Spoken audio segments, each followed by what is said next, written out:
In a pits here, and we're at Bill Travato's car from Rochester, New York, 1970 Oldsmobile Cutlass Pro Street car, and we're going to have Bill tell you a little bit about it.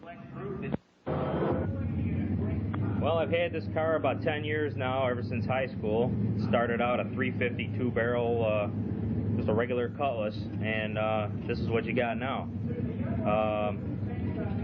We just painted the car this year red. Everybody knows it as the white car, so maybe it'll look familiar if you imagine it white. John Snyder and myself painted it in my garage this winter. The motor is a 455, 30 over, 14.5 to 1 compression pistons, flat tappet camshaft.